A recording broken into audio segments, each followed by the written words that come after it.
Welcome to Rain Nail Studio. My name is Rebecca, and today I'm just going to show you how I prep my practice hand. So these tips are in from a previous practice set that I did. But what I like to do is just put a little bit of acetone underneath the tips just to loosen up the glue. I do let it set for just a few seconds before gently pulling out the tip. You want to make sure that it's as loose as possible and you don't want to rip out the tip, because it will destroy the practice hand. So you're just going to shimmy it, try to get that glue nice and loose, and then I'll show you here where you can destroy the nail. So you'll see when I pull this nail tip up that the practice hand skin is on the tip still.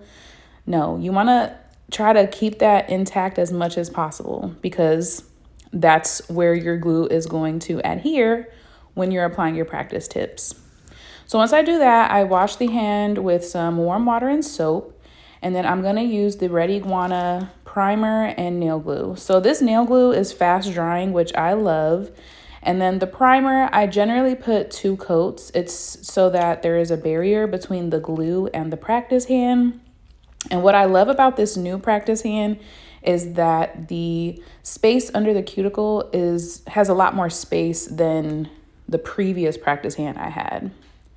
So once I apply the 2 layers, I'm going to go ahead and start applying the base, which are pretty much the nail plates. And what I like to do is I like to put just a little bit of glue at the very end, just to avoid having too much glue covering too much of that nail plate, which will in turn eventually cause more damage to the practice hand when removing tips in the future.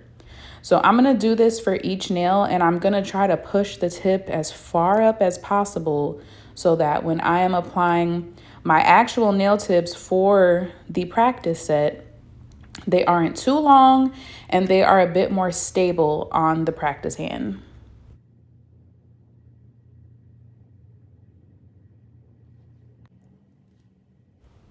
Okay, so I'm going for a stiletto look for this set, and I have stiletto shaped tips. It just makes it easier. Feel free to use whatever tips you want, but for me, I prefer these. I don't use these as often on my clients, so they come in handy. But basically, I'm just going to use the same Red Iguana nail glue because, like I said, it is fast drying. And because this is a practice hand, some glues tend to not dry quick enough. So applying the tips usually takes a little bit longer. But once I apply these tips, make sure the glue is nice and dry, make sure that they're fitting sidewall to sidewall, I'm going to go ahead and start on my practice set.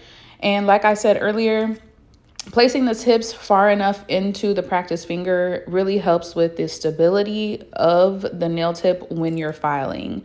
Because like I showed you earlier, I do not put glue on the entire surface of the practice hand. I put it just at the tip, just enough to hold the nail in place.